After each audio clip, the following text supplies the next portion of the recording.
Olá, gente boa. Hoje nós vamos falar de todo um contexto renascentista que envolve humanismo, que envolve a modernidade, que está ambientado mais ou menos no século XV ao século XVII na Europa.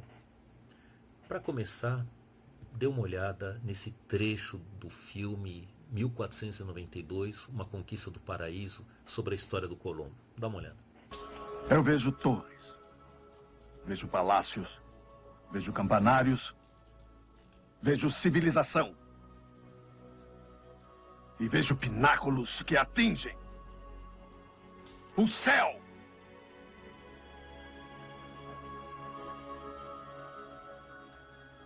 Tudo criado por pessoas como eu. Você percebe aí um diálogo entre Sanches, que era uma pessoa importante, lá, um grande conselheiro da rainha, esse diálogo dele com Colombo, e você vê ali, né, de um lado, toda essa pompa renascentista. Ele diz: olha, eu vejo cidade, civilização, progresso, grandes torres. E o Colombo retruca: mas foram homens como eu que fizeram isso. E ali dá para ver direitinho a marca desta visão politizada da ascensão burguesa de um lado, e do outro lado pensadores, filósofos, cientistas, artistas, arquitetos, construindo e fazendo acontecer o Renascimento. E no caso do Colombo, arriscando a própria vida para conquistar terras novas. Bom, para começar, eu faria uma observação que seria a Baixa Idade Média. Você tem toda uma mudança já na Baixa Idade Média. Por exemplo, a filosofia começa a buscar discussões mais técnicas, ela começa a entrar numa linha matemática, mas há um declínio daquela visão da escolástica, muito metafísica. A igreja sofre transformações, sofre críticas ao movimento laico, até por conta da ascensão burguesa. O crescimento de produção industrial já começa ali, ainda artesanal, mas está indo em direção à produção industrial. Você tem condições novas, né? E principalmente transformações geográficas e econômicas, e que estão interligadas, né? Que são as conquistas, as grandes navegações. Mas eu gostaria de começar fazendo um comentário sobre a arte. A gente vê aí, por exemplo, nas figuras medievais, a característica de uma tentativa de expressar um fato, mas sem grandes preocupações com a perfeição, mas com a expressão de ideias, embora quadros maravilhosos. A gente pode comparar, por exemplo, a mesma ideia, né? A Maria, a mãe de Jesus, chorando ali a morte do filho morto. De um lado você vê uma arte medieval com poucas variações de cores, e do outro lado uma arte renascentista já com características bem humanas, e a gente já está adiantando aqui o humanismo, mostrando o corpo com seus detalhes. Você vê ali a perspectiva de fundo, realmente parece uma grande fotografia. A gente vê as esculturas, coisa maravilhosa, né, do Michelangelo, a Pietà, e o famoso Parla Moisés. Ele teria visto essa obra e ele teria dito fala, de tão bonita que ele achou. E aqui a obra, a Mona Lisa, do Leonardo da Vinci, que muita gente fala: mas eu não vejo nada de beleza nisso daí, por que é uma obra mais cara do mundo? Mas só de pensar que esse cara pintou esse quadro numa técnica italiana chamada sfumato, que é ponto a ponto. Ele gastou anos para fazer esse quadro, pensando que provavelmente ali ele tem estudos da anatomia humana, tentando fazer detalhes de rosto e de mão, tanto que essa mulher não está nem sorrindo, nem séria, nem é bonita, nem é feia. Você vê toda a perspectiva. Alguns dizem até que é uma dupla perspectiva de fundo. Realmente é um trabalho minucioso e que historicamente ele tem um valor inestimável. Esse é o quadro que nós da filosofia gostamos muito, quadro de Rafael, que expressa ali vários filósofos. Obviamente, né, são filósofos todos da antiguidade, século 5, 4, 3, 2, segundo, antes de Cristo, e ali num ambiente do século XV e XVI. Mas a obra da época, né, do Rafael, grande obra. Mas a gente vê também características mais humanas, mundanas, expressões da mitologia, expressões de uma vida pagã, de uma vida fútil, de bar, até insinuações de prostituição, que estão presentes aí nessas características renascentistas. Paralelo a isso, o Brasil entra na história. Teria sido, aspas, descoberto. E tivemos ali logo de cara o primeiro desastre ecológico, até onde eu sei, da história do mundo, né? Com a destruição do pau-brasil. E o que se seguiu a isso, os nossos queridos bandeirantes, que eram gente que capturava indígenas, e ali você vê uma cena muito triste que insinua escravidão, captura, violência, inclusive estupro. Tudo isso acontecia na época da escravidão indígena. E um quadro também muito triste, que você vê, embora não se vê os olhos, mas você percebe o olhar dessas pessoas capturadas sem nenhuma esperança na vida. E, como sabemos, já em 1530 começa a escravidão africana no Brasil. Com todo o fervilhar humanista na Europa, aqui no atual Brasil a gente está passando por uma situação. Então, esse é um paralelo que é bom a gente ter presente para a gente saber a pluralidade dos contextos. Mas voltando ao humanismo e renascimento, o que seria isso? O que seria humanismo e renascimento? O conceito de renascimento é um conceito originalmente simples. Ele vem mais ou menos da Bíblia, do Evangelho, essa ideia do homem novo, homem renovado, e vinculado um pouco uma retomada do Estado romano dentro desse espírito nacionalista de Grande Roma e também da fé cristã, que ganha força a partir do século IV para frente em toda a Europa. Mas é a ideia de um espírito novo, espírito renovado, homens novos e renovados, o conceito de renovação, de reforma e, paralelo a isso, do que se chama de revivescência, um reavivar do mundo antigo, até uma certa imitação do mundo antigo. Agora os caras voltam a estudar com profundidade a antiguidade. E é claro, antiguidade grega. Se estuda Platão, Aristóteles, Plotino, mas também a antiguidade oriental.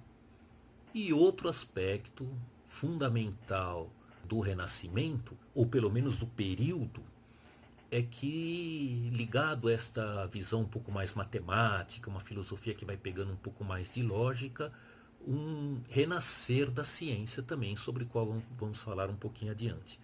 Paralelo a este conceito renascentista, nós temos o humanismo, que é um outro aspecto muito complexo, porque é um movimento literário, poético, retórico, gramatical, filosófico, eu diria ético-filosófico, de um revivar ético, até de uma concepção histórica, que se estuda o ser humano dentro da sua dignidade e dentro dos seus problemas. Nós temos ali os estudos orientais também que estão presentes. Então você tem ali uma mistura de influências orientais, que não são filosóficas, não são racionais. Ao lado do cristianismo você tem, por exemplo, uma imagem que você vê aí do Hermes Trismegisto, que era um mago pagão, está lá na Catedral de Siena. Esses aspectos culturais locais, da questão da magia, de cultos herméticos, cultos fechados, né? Há também um reavivar na filosofia. Portanto, humanismo e renascimento, eles estão no mesmo período, estão acontecendo ao mesmo tempo. De um lado há uma revolução literária, do outro lado há uma revolução filosófica, científica, artística, cultural, e todos esses fenômenos estão presentes, são na verdade duas faces de um mesmo fenômeno. Agora a gente entra propriamente na famosa Revolução Científica. E qual é a característica da Revolução Científica? Método experimental. Esses caras agora fazem a natureza falar. Mas ao lado disso também tem as influências místicas ou míticas da magia. O que é alquimia? É uma mistura dessa visão mágica com o que seria futuramente uma química.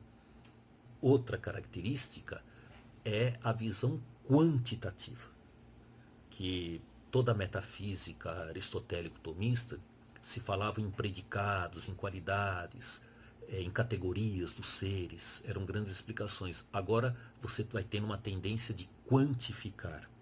Do ponto de vista histórico, se fala muito no individualismo, por conta da ascensão burguesa, que virá depois o processo do liberalismo econômico, etc. O individualismo ele é forte também nessa época. Neste período, estamos agora entre o século XV para o século XVI, com Leonardo da Vinci. Esse cara era impressionante, Matemático, arquiteto, pintor, poeta, desenhista, engenheiro, projetista, anatomista, fisiologista, mecânico, geólogo, físico, tipógrafo. Esse cara era demais, Uma característica interessante é que não se tinha ainda uma separação clara entre arte e ciência. Imagine que, por exemplo, um botânico que ele viajava, vamos supor, para as Américas aqui, e ele tinha que registrar as diversas plantas novas que ele encontrava. Ele tinha que ser um bom desenhista. Ele tinha que, porque ele não tinha como fotografar. E às vezes você leva uma planta para lá, ela não sobrevive. Então você vê que Leonardo da Vinci era um grande artista e ao lado disso era engenheiro. Não era cientista, mas é fundador da ciência moderna, porque o seu método ele é científico. Ele se apresenta contra todos aqueles que não aceitavam o empirismo. Quem era? Os realistas da Idade Média, que ficavam nos conceitos universais, que ficavam em uma visão mais platônica, aristotélica, tomista. E para ele a ciência começa com experiência. E ele teve realmente grandes feitos, Além das suas pinturas, ele antecipou o submarino, o paraquedas, a asa delta, o avião. Ele tem estudos de anatomia que você vê aí na imagem. Ele teria projetado uma criança como feto ainda, e muitas armas de guerra. A capacidade dele era excepcional. Por outro lado, a gente tem o Paracelso, o mago, o primeiro médico, digamos assim. E qual é o conceito dele? A harmonia química nos organismos vivos seria sinônimo de saúde. Nesse sentido, os remédios podiam alterar e corrigir problemas nessa harmonia química. Então, realmente é um precursor da medicina moderna. E o nome dele, Paracelso, pelo fato de ele falava do médico romano Celso, ele falava: eu já estou um passinho à frente do Celso. E, finalmente, o grande Copérnico. Era um cara realista, portanto, da visão platônica, neoplatônica, mas ele foi realmente revolucionário. Conta-se que ele seguiu um certo conselho de Platão. Platão disse assim, mais ou menos assim no final da vida: observem os astros e que talvez você encontre uma matemática na ordem dos astros. Nicolau Copérnico fez o contrário. Ele observou os astros, aplicou uma matemática naquilo e construiu uma visão revolucionária, mas que agora o Sol está no centro. Então veja, de um lado aqui você tem o Ptolomeu, o modelo ptolomaico, em que a Terra está no centro, logo depois vem a Lua, Mercúrio, Vênus e o Sol. Se você comparar ali, praticamente foi uma troca de lugar da Terra pelo Sol. No caso, a Lua continua orbitando a Terra com uma órbita mais próxima. No meu entendimento, imaginarmos que nós estamos orbitando o Sol é como se a gente tivesse dentro de um carrinho de brinquedo de parquinho de diversão que está girando, girando, girando, e eu tentasse nesse giro entender o que está acontecendo com o mundo lá fora. Eu acho que é mais ou menos esse problema. E com muito cálculo, muita ciência, muita paciência, ele conseguiu este modelo revolucionário. Obviamente depois foi aprimorado em órbitas elípticas, etc. Mas Copérnico foi possivelmente uma das maiores revoluções na história do pensamento humano. Então lembre-se, nós vimos o humanismo, que é toda esta tentativa de entender o ser humano com a sua dignidade e com seus problemas. O Renascimento, que é toda uma revolução, uma renovação espiritual, política, econômica, obviamente também burguesa, ligado à ciência que também estava se renovando, graças ao método experimental, e a ênfase na razão. A razão é a marca de volta aos clássicos.